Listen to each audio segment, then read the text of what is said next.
الله الرحمن الرحيم ربنا وابعث فيهم رسولا منهم يتلو عليهم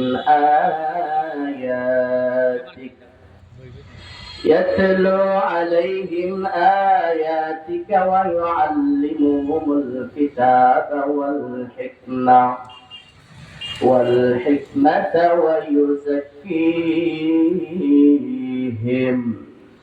إنك أنت العزيز الحكيم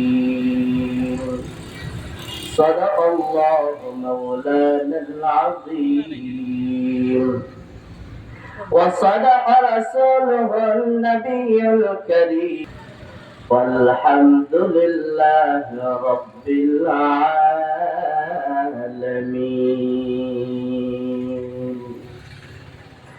وقال النبي صلى الله عليه وسلم لا تضلوا فيكم أمرين ما تمسكتم بهما كتاب الله وسنة رسوله أو كما قال عليه الصلاة والسلام.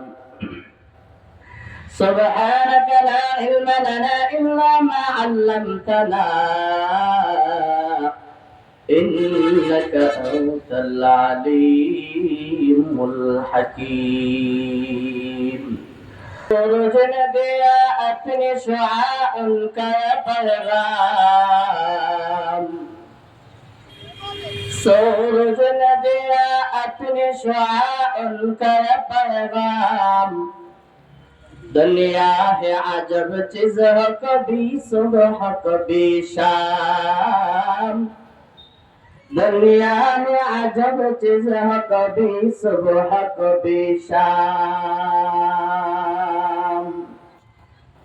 दुनिया में दुनिया का तलबगार नहीं हो दुनिया में दुनिया का तलबगार नहीं हो बाजार से गुजार हो तो खरीदार नहीं हो बाजार से गुजार हो तो खरीदार नहीं हो मकदूर तो हर शाज़ हर काबिल तो बहुत हाल मकदूर तो हर शाज़ हर काबिल तो बहुत हाल आइल के मानंद नहीं दिल तो बहुत हाल आइल के मानंद नहीं दिल तो बहुत हाल ला इलाहा इल्लल्लाह ला इलाहा इल्लल्लाह ला इलाहा इल्लल्लाह। আওয়াজে বোঝা যাচ্ছে এটা সিলেটের মুসলমানদের কোনো আওয়াজ নয়, কারণ সিলেটের মুসলমানদের সম্পর্ক হলো শাহজালাল শাহপরান রহমতুল্লাহি আলাইহিমার সাথে। সিলেটের মুসলমানদের সম্পর্ক হলো হযরত আবুল কালাম জাকারিয়া রহমতুল্লাহি আলাইহির সাথে। সিলেটের মুসলমানদের সম্পর্ক হলো গহরপুরি রহমতুল্লাহি আলাইহির সাথে। সিলেটের মুসলমানদের সম্পর্ক হলো কৌরিয়া রহমতুল্লাহি আলাইহির সাথে। সিলেটের মুসলমানদের সম্পর্ক হলো আল্লামা প্রিন্সিপাল হাবিবুর রহমান রহমতুল্লাহি আলাইহির সাথে। সুতরাং আল্লাহর ওয়ালিরা যখন আওয়াজ দিতেন তখন ময়দান থেকে বাতিলরা পালাতে বাধ্য হতো, সেই রকম আওয়াজ দিতে হবে। হযরত প্রিন্সিপাল রহমতুল্লাহি আলাইহি যখন সিলেটের মধ্যে আওয়াজ তুলেছিলেন, বাংলার জমিন থেকে তসলিমা নাসরিন পালাতে বাধ্য হয়েছিল। ঠিক তদ্রুপ ভাবে আমাদেরকে ইমাম জাগানের আওয়াজ দিতে হবে। এজন্য আবারও আমরা জোরে সুরে চিৎকার দিয়ে বলি আলহামদুলিল্লাহ। প্রিয় হাজিরিন কিরাম, আমি আপনাদের সামনে পবিত্র কোরআনের একটানা ছোট্ট আয়াতে কারিমা তেলাওয়াত করেছি এবং বিশ্বনবী সাল্লাল্লাহু আলাইহি ওয়াসাল্লামের অসংখ্য অগণিত হাদিসের ভান্ডার থেকে একটি ছোট্ট হাদিস পাঠ করেছি।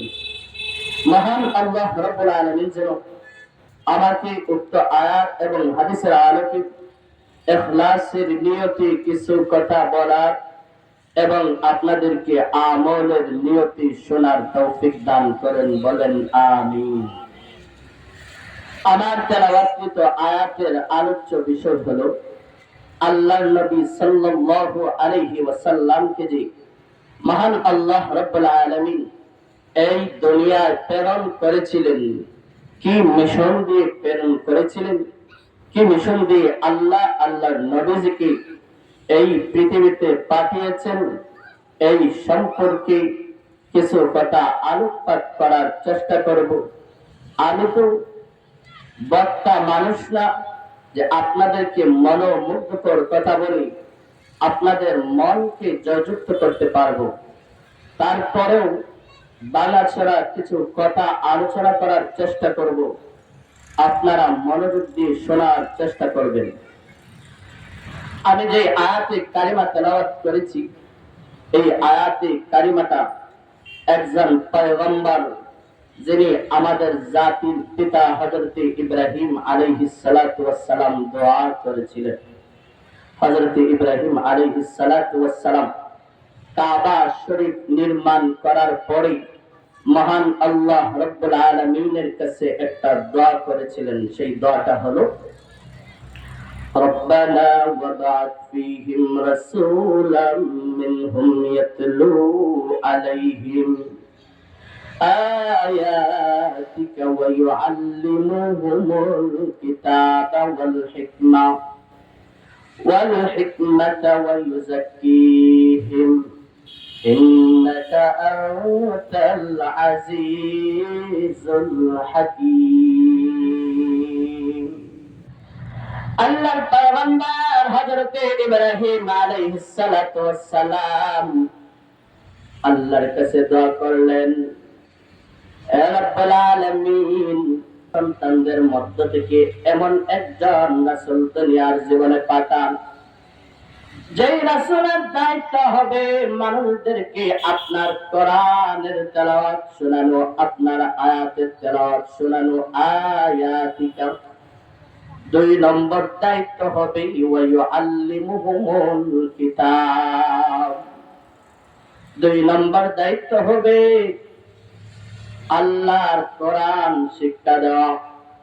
তিন নম্বর দায়িত্ব হবে ওয়াল হিকমা, মানুষদেরকে হিকমত শিক্ষা দেওয়া। চতুর্থ নম্বর দায়িত্ব হবে ওয়া ইউযাক্কিহিম, মানুষের অন্তর থেকে কুফর দূর করে, শিরকদের করে, বেদাত দূর করে মানুষের অন্তরকে পরিশুদ্ধ করা। এই চারটা দায়িত্ব হবে এই রাসূলের। এটা আমাদের জাতির পিতা, আমাদের পিতা হযরত ইব্রাহিম আলাইহিস সালাতু ওয়াস সালাম দোয়া করেছিলেন। আমরা যে রাসূল পেয়েছি হযরত ইব্রাহিম আলাইহিস সালাতু ওয়াস সালামের দোয়ার ফসল। মহান আল্লাহ রাব্বুল আলামিন হযরত ইব্রাহিম আলাইহিস সালাতু ওয়াস সালামের দোয়া আল্লাহ কবুল করেছেন। আল্লাহ রাব্বুল আলামিন দোয়া কবুল করেছেন। হাদিসের মধ্যে আছে হযরত ইব্রাহিম আলাইহিস সালাম আল্লাহর দরবারে দোয়া করতে দেরি হয়েছে, মহান আল্লাহ রাব্বুল আলামিন দোয়া করতে দেরি করেন না। সূরাতুল জুমআ আল্লাহ বলেন,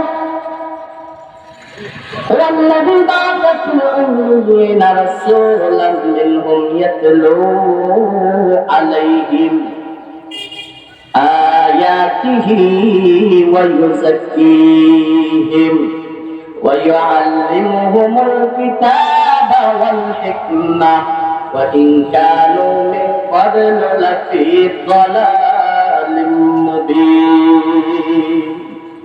মহান আল্লাহ রাব্বুল আলামিন ইব্রাহিম আলাইহিস সালাতু ওয়াস সালামের দোয়া কবুল করে আল্লাহ রাব্বুল আলামিন একজন রাসূল আমাদের মধ্যে প্রেরণ করেছেন।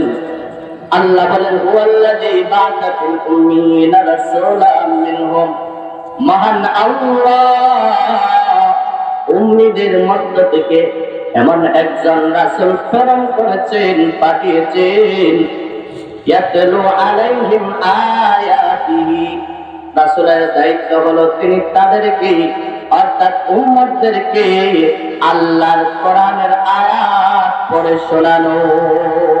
এক নম্বর মিশন দিয়েছেন মহান আল্লাহ, রাসূল উম্মতদেরকে কোরআনের তেলাওয়াত শোনানো। মহাগ্রন্থ আল কোরআন আল্লাহ নবী সাল্লাল্লাহু আলাইহি ওয়াসাল্লামকে আল্লাহ নির্দেশ দিলেন, উতলু মা উহিয়া ইলাইকা মিনাল কিতাব। ও পয়গম্বর, আপনি কোরআনের তেলাওয়াত করুন।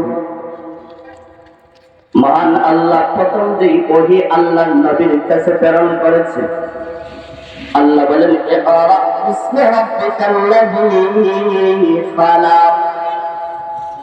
পয়গম্বর আপনি পড়েন, আপনার রবের নামে পড়েন, যিনি আপনাকে সৃষ্টি করেছেন।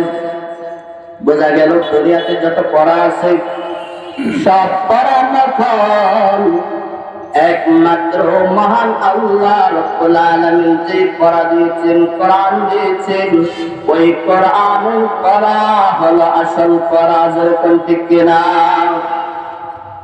তাহলে কোরআন হলো আসল, দুনিয়ার জীবনে যা আছে সব নকল।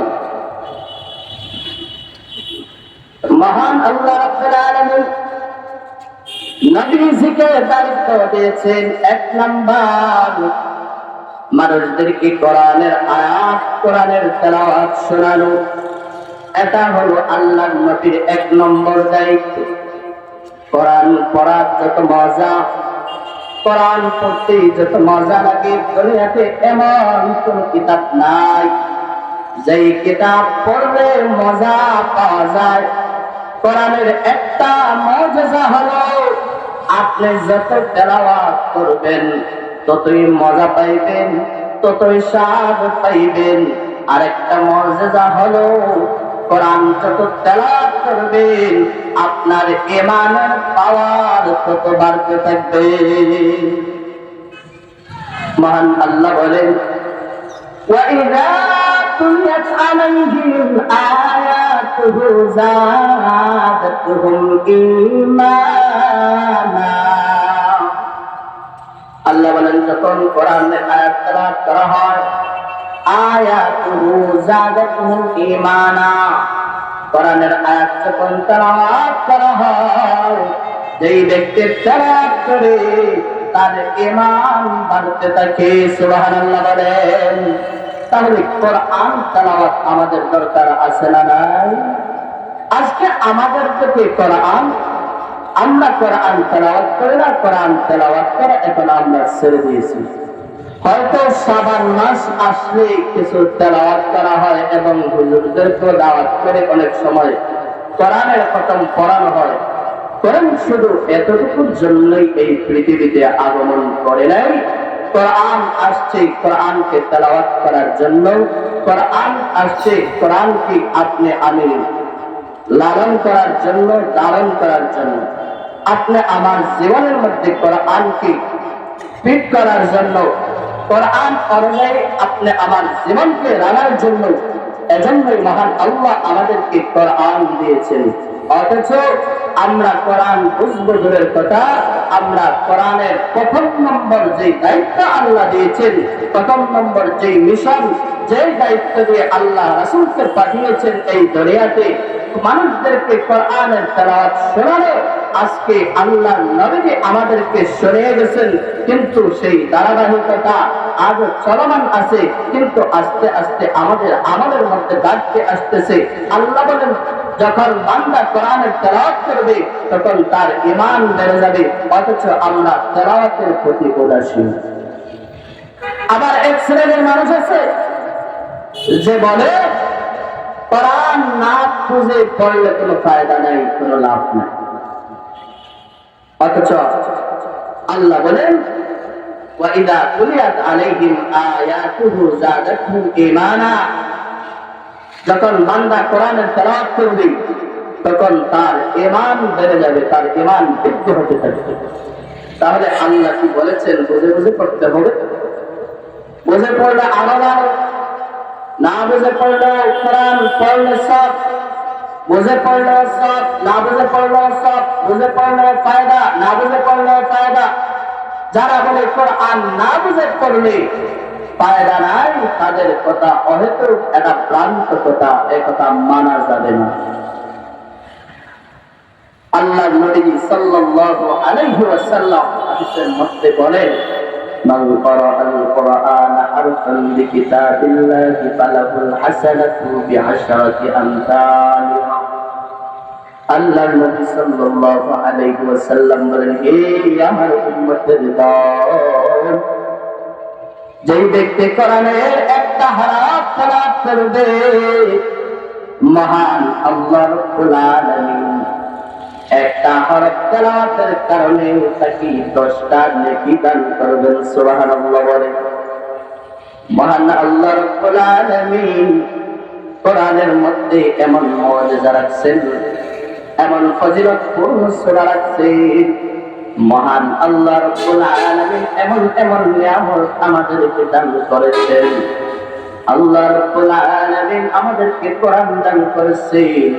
কোরআনের মধ্যে এমন একটা সূরা আল্লাহ নাযিল করেছেন, যেই সূরাটা যে ব্যক্তি তেলাওয়াত করবে, মহান আল্লাহ রাব্বুল আলামিন তাকে 10 খতম কোরআন পড়লে যেই সওয়াব হয়, এই সূরাটা তেলাওয়াত করার কারণে মহান আল্লাহ ওই ব্যক্তিকে এই পরিমাণ সওয়াব দান করবেন। সুবহানাল্লাহ বলে।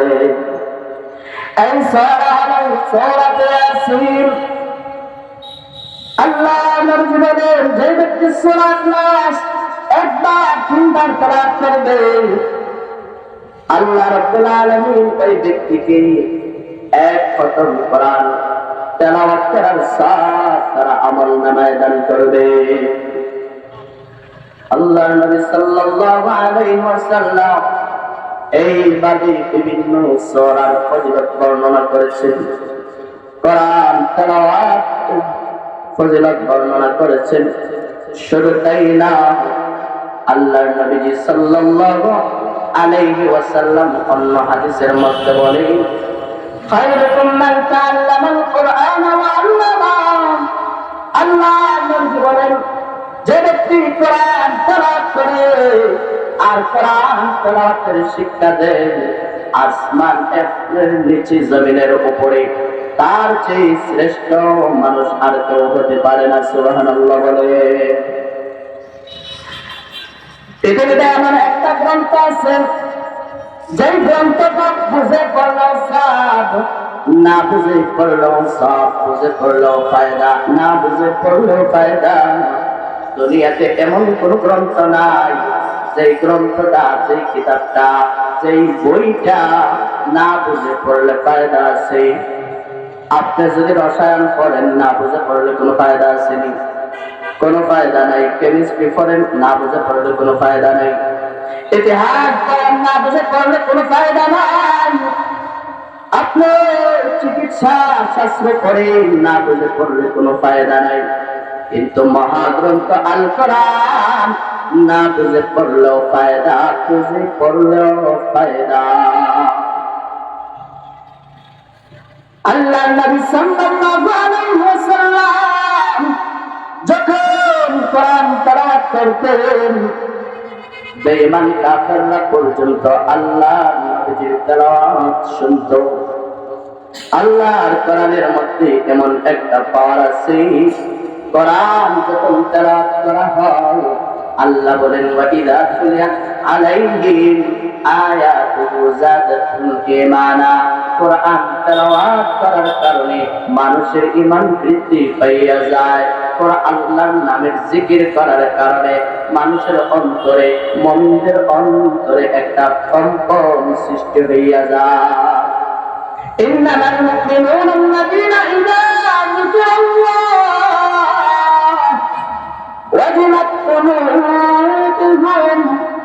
আল্লাহ বলেন মুমিনরা যখন মুমিনদের সামনে যখন আল্লাহর জিকির করা হয় তখন মুমিনদের অন্তর আল্লাহ ভয়ে প্রকম্পিত হতে থাকে, আল্লাহর ভয়ে তখন তার হৃদয় কাঁপতে থাকে।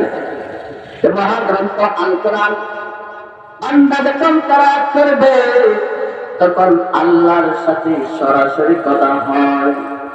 যেই ব্যক্তি আল্লাহর সাথে কথা বলবে তার অন্তর এমনিতেই নরম হইয়া যাবে। আল্লাহর কোরআনের তেলাওয়াত বান্দা যখন করবে তখন কিন্তু অন্তরের মধ্যে একটা প্রভাব পড়ে।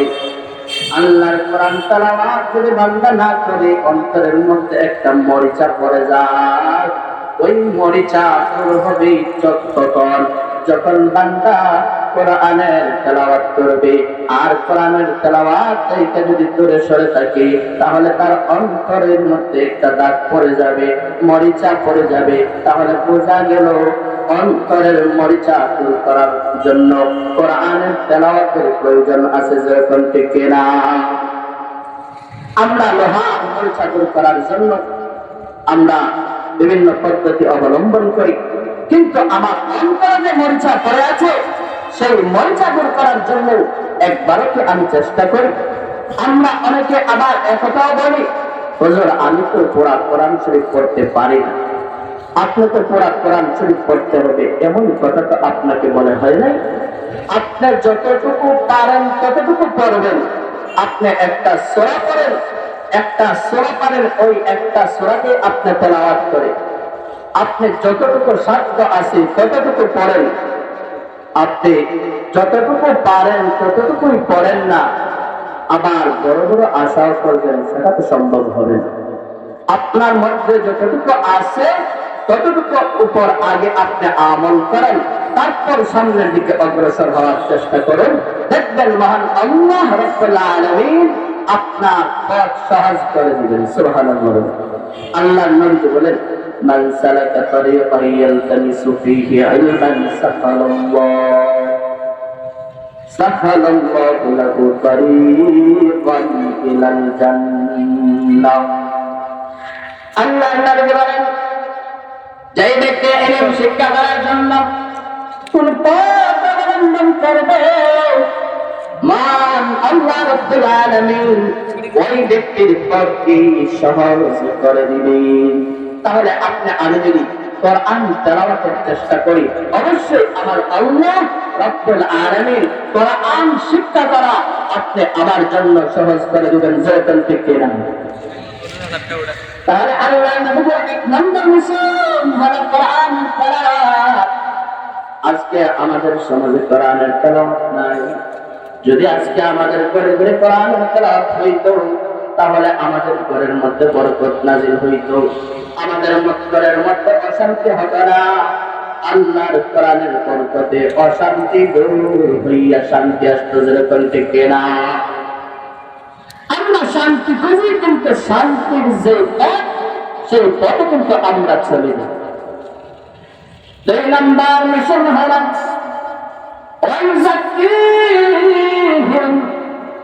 আল্লাহ রাব্বুল আলামিন 2 নম্বর মিশন দিয়া রাসূলকে পাঠাইছেন ওয়াইজাকিহিম। পয়গম্বর আপনি সমাজের মানুষের ভিতর থেকে, মানুষের অন্তর থেকে কুফর দূর করে, বেদাত দূর করে, শিরক দূর করে তাদের অন্তরকে পরিশুদ্ধ করো। যারা শরীয়তের ভাষায় তাজকিয়ায়ে নফস বলা হয়। 2 নম্বর দায়িত্ব হলো অন্তরকে পরিশুদ্ধ করা। 3 নম্বর দায়িত্ব হলো ওয়াল্লাহিমুহুমুল কিতাব। পয়গম্বর আপনি তাদেরকে তালিমে কিতাব শিক্ষা দেন, কোরআন শিক্ষা দান করেন। কোরআনের মর্ম মানুষের সামনে তুলে ধরেন, মানুষদেরকে এইগুলো শিক্ষা দান করেন। আল্লাহর নবী সাল্লাল্লাহু আলাইহি ওয়াসাল্লাম সাহাবায়ে কেরামদেরকে শিক্ষা দিয়ে গেছেন।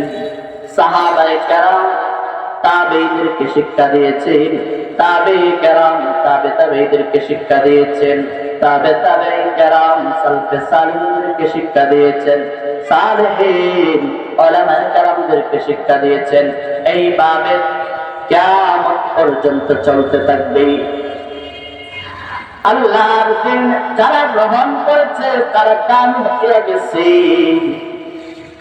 আল্লাহর কোরআন যারা গ্রহণ করেছে তারা দামি হয়ে গেছে। হযরত ওমর রাদিয়াল্লাহু আনহু ইসলাম ধর্ম গ্রহণ করার পূর্বে উনি একজন রাখাল ছিলেন। ইসলাম ধর্ম গ্রহণ করার পরে মহান আল্লাহ রাব্বুল আলামিন ওনার সম্মান আর মান আর ইজ্জত বহু গুণে আল্লাহ বাড়ায়া দিয়েছে। নবীগণের পরে সর্বোত্তম মানুষ হলেন হযরত আবু বকর সিদ্দিক রাদিয়াল্লাহু আনহু। তারপরে চার সিরিয়াল উনি হলেন হযরত ওমর রাদিয়াল্লাহু আনহু।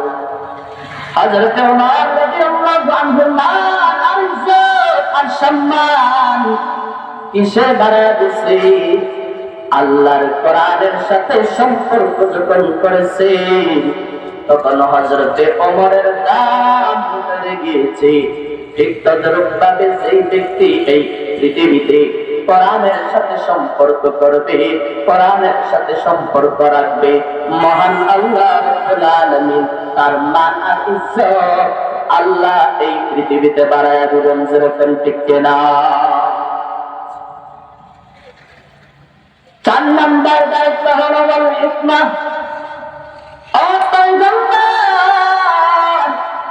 আপনি মানুষদেরকে হিকমা শিক্ষা দেন। হিকমা বলতে কি বোঝান? আল্লাহ রাব্বুল আলামিন নির্দেশ দিয়েছেন আকিমিস সালাহ, আপনি নামাজ কায়েম করেন। আল্লাহর নবী সাল্লাল্লাহু আলাইহি ওয়াসাল্লাম এই ঘোষণা দিয়েছেন আকিমিস সালাহ। আল্লাহ পৌঁছাইছেন উম্মতদের কাছে, আল্লাহর নবী পৌঁছাইছেন উম্মতদের কাছে। এই ঘোষণা দিয়ে শেষ নয়, এখন আকিমিস সালাহ কিভাবে নামাজ প্রতিষ্ঠা করতে হবে তার নিয়ম নীতি আল্লাহ নবী শিক্ষা দিয়েছেন উম্মতদেরকে। আল্লাহর নবী বলেন কোন সময় ওযু করতে হবে। আল্লাহ বলেন ইয়া আইয়ুহাল্লাযীনা আমানু ইযা কুমতুম ইলাস সালাহ ফাগসিলু ওযুহাকুম ওয়া আইদিয়াকুম ইলাল মারাফিক। আপনি যখন নামাজে ঈমানদাররা তোমরা যখন নামাজে দাঁড়াইবা তখন তোমরা পবিত্রতা অর্জন করো। কুমতুম ইলাস সালাহ, নামাজে দাঁড়াও। যখন দাঁড়াইবার ইচ্ছা করো তার পূর্বে তোমরা কি করো? ফাগসিলু, তোমাদের ওযুহাকুম, তোমরা তোমাদের চেহারা ধৌত করো। ওয়া আইদিয়াকুম ইলাল মারাফিক, তোমরা তোমাদের হাত কনুই পর্যন্ত ধৌত করো। ওয়ামসাহু বিরুসিকুম, তোমরা তোমাদের মাথা মাসে করো। ওয়া আরজুলাকুম ইলাল কাবাইন, এবং তোমাদের পা পর্যন্ত ধৌত করো। এইভাবে পবিত্রতা অর্জন করো। এরপরে আল্লাহর নবী শিক্ষা দিলেন নামাজ কিভাবে শুরু করতে হবে।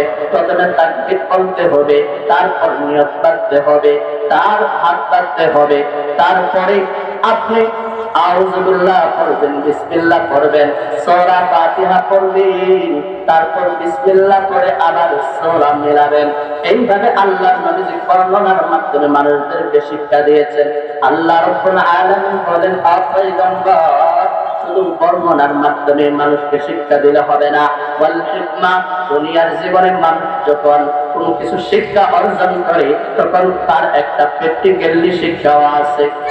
যেমন কোন ডাক্তার যখন বই প্রস্তুত করার পর ক্লাসের পড়া যখন শেষ হয়ে যায় তখন তাকে ইন্টার্নি করতে হয়, তাকে হসপিটালের মধ্যে যাইয়া ডাক্তারের সাথে তাইকা ওইগুলো শিক্ষা করতে হয়, কিভাবে ইনজেকশন দিতে হয়, কিভাবে অপারেশন করতে হয়। যদি কোনো মানুষ, কোন ডাক্তার অপারেশন করে শুধু বই পড়ে তাহলে ওই যে রোগীর অপারেশন করবে ওই রোগীর মারা যাওয়ার সম্ভাবনা 100%, কারণ তার ইন্টারনি নাই, প্র্যাকটিক্যাল নাই। ঠিক তাদের পারে আপনি শুধু মানুষদেরকে মৌখিক শিক্ষা দিয়ে শেষ না, মানুষদেরকে আপনি প্র্যাকটিক্যালি শিক্ষা দিয়ে দেন কিভাবে কোরআনের উপরে আমল করতে হবে, কিভাবে নামাজ আদায় করতে হবে, কিভাবে যাকাত আদায় করতে হবে, কিভাবে পর্দা করতে হবে, কিভাবে রাষ্ট্র পরিচালনা করতে হবে। এইগুলো কোরআনের মধ্যে আছে না? না। আজকে আমাদের সমাজে আমরা মসজিদের ইমাম সাহেবকে নামাজের মধ্যে ইমাম মানি, নামাজের বাইরে আর ইমাম মানি। যদি আমরা নামাজের বাইরে ইমাম মানতাম, তাহলে কোন শুক্রবারে ইমাম সাহেব সুদের বিরুদ্ধে কথা বলে না, কোন শুক্রবারে ইমাম সাহেব ঘুষের বিরুদ্ধে কথা বলে না, কোন শুক্রবারে ইমাম সাহেব জুয়ার বিরুদ্ধে কথা বলে না, কোন শুক্রবারে ইমাম সাহেব মদের বিরুদ্ধে কথা বলে না। আমরা শুধু নামাজে ইমাম মানি, নামাজের বাইরে কিন্তু আমরা ইমামদেরকে মানি না। যদি আমরা নামাজের বাইরে ইমামদেরকে মানতাম, তাহলে আমাদের সমাজে আজ সুদ চলত না। যদি আমরা নামাজের বাইরে ইমামদেরকে মানতাম, তাহলে ইমামের কথা মতো আমরা চলতাম। ইমাম বলে তোমরা সুদ করো না, ইমাম বলে তোমরা ঘুষ করো না, ইমাম বলে তোমরা ইনসাফি কার্যক্রম সমাজে পরিচালনা করো না, ইমাম বলে তোমরা যার সাথে জড়িত হইও না। আমরা যদি ইমামকে ইমাম হিসেবে মানতাম, নেতা হিসেবে মানতাম, তাহলে তো আমরা ইমাম সাহেব যেইভাবে বলে এইভাবে আমরা চলতাম। কিন্তু আমরা চলি, আমরা সমাজে এইভাবে চলি না। যদি চলতাম, তাহলে আজকে আমাদের সমাজের মধ্যে যারা দেখবেন যার সাথে জড়িত এই সমস্ত ব্যক্তিদেরকে আবার প্যান্ডেলের মঞ্চে, ওয়াজের মঞ্চে সভাপতি দেখা যায়। যারা সুদের সাথে জড়িত তাদেরকে আবার ওয়াজের মাহফিলের সভাপতি দেখা যায়। যারা ঘুষের সাথে জড়িত তাদেরকে আবার ওয়াজের মাহফিলের সভাপতি দেখা যায়। এতে বোঝা গেল তারা সুন্দাবাদ জিন্দাবাদ, যেরকম ঠিক কিনা? আল্লাহ রাব্বুল আলামিন বলেন, বান্দা আমার, তোমারে আমি দুনিয়ায় পাঠাইছি একমাত্র আমার হুকুম মেনে চলতে হবে। কারণ বানানেওয়ালা হলাম আমি আল্লাহ, হুকুম চলবে আমি আল্লাহ। তুমি যখন একটা গাড়ি আবিষ্কার করো, সেই গাড়ি তোমার নিয়ম মেনে চলে, যেরকম ঠিক কিনা? তাহলে মহান আল্লাহ রাব্বুল আলামিন পবিত্র কোরআনের মধ্যে বলেন, يا أيها الذين آمنوا إنما الخمر والميسر والأنصاب والأزلام رجس من عمل الشيطان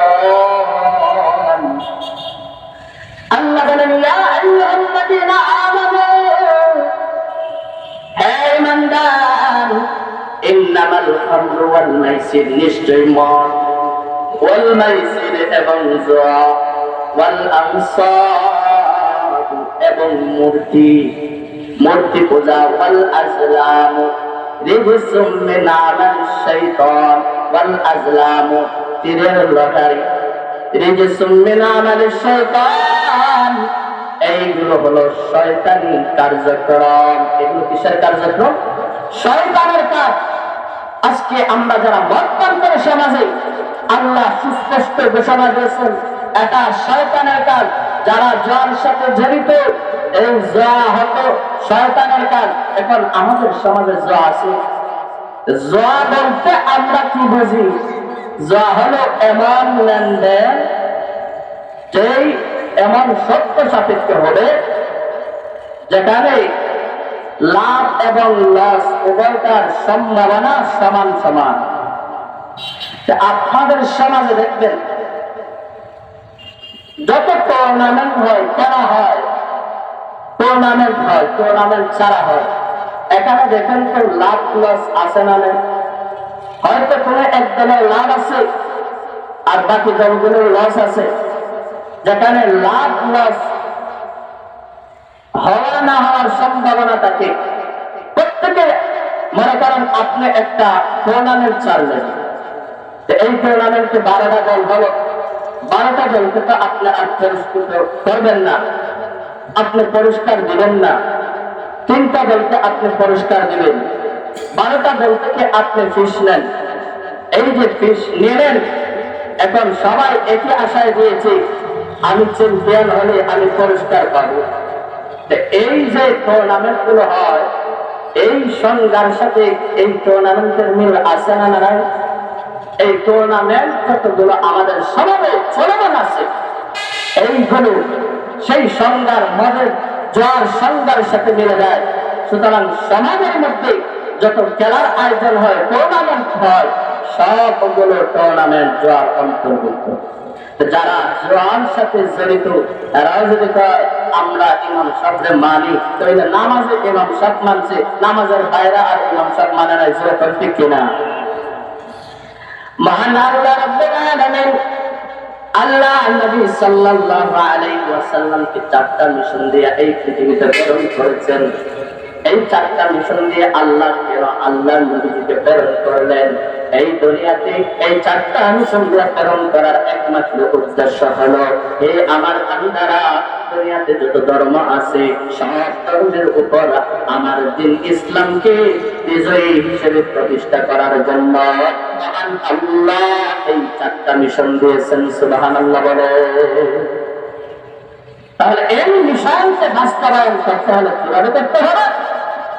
আল্লাহ নবী সাল্লাল্লাহু আলাইহি ওয়াসাল্লাম মক্কার জমিনে 13 বছর পর্যন্ত দ্বীনের দাওয়াত দিয়েছেন, দ্বীনের কাজ করেছেন। আল্লাহ নবী সাল্লাল্লাহু আলাইহি ওয়াসাল্লাম একটা প্রয়োজনীয়তা অনুভব করলেন। কি প্রয়োজন? সেটা হলো একটা রাষ্ট্রের প্রয়োজন, যে রাষ্ট্রটা ইসলামের আলোকে চলবে। এজন্য মহান আল্লাহ রাব্বুল আলামিন আল্লাহর নবীকে হিজরত করাইয়া মদিনার মধ্যে নিয়ে গেছেন। মদিনার মধ্যে যাওয়ার পর আল্লাহর নবী সাল্লাল্লাহু আলাইহি ওয়াসাল্লাম একটা রাষ্ট্র গঠন করেছেন। সেই রাষ্ট্র যেই আইন চলবে, যেই নিয়মে চলবে, ওই নিয়মের নামটা হলো সংক্ষেপে মদিনার সনদ। সুবহানাল্লাহ। ইতিহাসের মধ্যে মদিনার সনদ নামে, মদিনার সনদ বলতে আমরা কি বুঝি? রাসূল সাল্লাল্লাহু আলাইহি ওয়াসাল্লাম যখন মদিনা রাষ্ট্র গঠন করলেন, সেখানে ইহুদি থাকবে, ভিন্ন ধর্মের লোক থাকবে, মুসলমান থাকবে, একটা ঐক্য করলেন, আমরা কারো কোনো ক্ষতি করব না। তাহলে ঐক্য করার কারণে বহিরাগত কোনো শত্রু যদি আমাদের উপরে আক্রমণ করে, আমরা মুসলিম অমুসলিম সবাই মিলে তার প্রতিহত করব। এইভাবে ইহুদিদের সাথে ঐক্য হলো। ঠিক তদ্রূপভাবে রাসূল সাল্লাল্লাহু আলাইহি ওয়াসাল্লাম ঐক্য করার পরে ইসলামের কাজগুলো করতে, ইসলামের কার্যক্রম চালিয়ে যাওয়া আল্লাহর নবীর জন্য সহজ হয়ে গেল। তখন বিভিন্ন রাষ্ট্রে ইসলামের দাওয়াত দিতে শুরু করলেন। আল্লাহ নবী সাল্লাল্লাহু আলাইহি ওয়াসাল্লাম এইভাবে কার্যক্রম করতে লাগলেন। তাহলে আল্লাহ নবী সাল্লাল্লাহু আলাইহি ওয়াসাল্লাম ইসলামী রাষ্ট্র কায়েম করলেন। এখনো যদি আমরা সমাজে ইসলামের কার্যক্রম চালাতে চাই, ইসলামের কার্যক্রম পরিপূর্ণভাবে ইসলাম সমাজের মানুষের মধ্যে ইসলাম প্রতিষ্ঠা করতে চাই, তাহলে একটা ইসলামী রাষ্ট্রের দরকার। ইসলামী রাষ্ট্র যতক্ষণ পর্যন্ত দরকার হবে, ইসলামী রাষ্ট্র যতক্ষণ পর্যন্ত গঠন হবে না, ততক্ষণ পর্যন্ত সমাজের মধ্যে ইসলাম প্রতিষ্ঠা হবে না। যেরকম ঠিক কিনা? আমি যদি নামাজেই ইমাম সাহেবকে মানি, নামাজের বাইরে মানি না, রাজনীতির মধ্যে ইমাম সাহেবকে মানি না, রাজনীতির মধ্যে ওলামায়ে কেরামকে মানি না, তাহলে এই সমাজের মধ্যে ইসলাম এর আশা করা যায় না। ইসলাম প্রতিষ্ঠিত হবে এটা স্বপ্ন দেখা বল ছাড়া আর কিছুই নয়। কারণ আমি যদি ওলামায়ে কেরামকে নামাজের মধ্যেও মানি, নামাজের বাইরেও যদি মানি, তাহলে সমাজে ইসলাম প্রতিষ্ঠা করা সম্ভব। কারণ সমস্ত রাষ্ট্র কিভাবে পরিচালনা করতে হবে তার বিবরণ আল্লাহ রাব্বুল আলামিন বিশদভাবে কোরআনে দিয়েছেন, সর্বপ্রথম বিবরণ দিয়েছেন, ইন্নাল্লাহা ইয়া'মুরু বিল আদলি ওয়াল ইহসান। হে আমার বান্দারা, নিশ্চয় ইন্নাল্লাহা, আল্লাহ নির্দেশ দিয়েছেন, ইয়া'মুরু বিল আদলি ওয়াল ইহসান, তোমরা আদল প্রতিষ্ঠা করো। তারপর ইহসানের কথা বলেছেন। তাহলে আদল যদি আমাদের মধ্যে নাই, ওলামায়ে কেরাম যদি ক্ষমতায় না যেতে পারেন, ওলামায়ে কেরাম যদি দায়িত্ব গ্রহণ না করতে পারেন, তাহলে এই সমাজে আদল প্রতিষ্ঠা করা, আদল সম্ভবপর হবে না। যেরকম ঠিক কিনা? তাহলে আদল প্রতিষ্ঠা করতে হলে আলেম সমাজকে দায়িত্ব নিতে হবে। আর আলেম সমাজকে আমরা দায়িত্ব বসাতে হলে শুধু নামাজের মধ্যে আলেমকে ইমাম মানতে হবে, তা নামাজের বাইরে ইমাম মানতে হবে, যেরকম ঠিক না। আল্লাহ রাব্বুল আলামিন বলেন ওয়াতাসিমু বিহাবলিল্লাহি জামিআ ওয়া লা তাফাররাকু। হে আমার বান্দারা, তোমরা আল্লাহর রশিকে মজবুতভাবে ধরো। আল্লাহ নবী বলেন লান তাদিল্লু ফীকুম আমরাইন মা তামাসসাকতুম বিহিমা কিতাবাল্লাহি ওয়া সুন্নাত রাসূলিহি। হে আমার উম্মতেরা, আমি তোমাদের মধ্যে দুইটা জিনিস রেখে যাচ্ছি, ওই দুইটা জিনিস যদি তোমরা ভালোভাবে আঁকড়ে ধরো তাহলে কখনো তোমরা পথভ্রষ্ট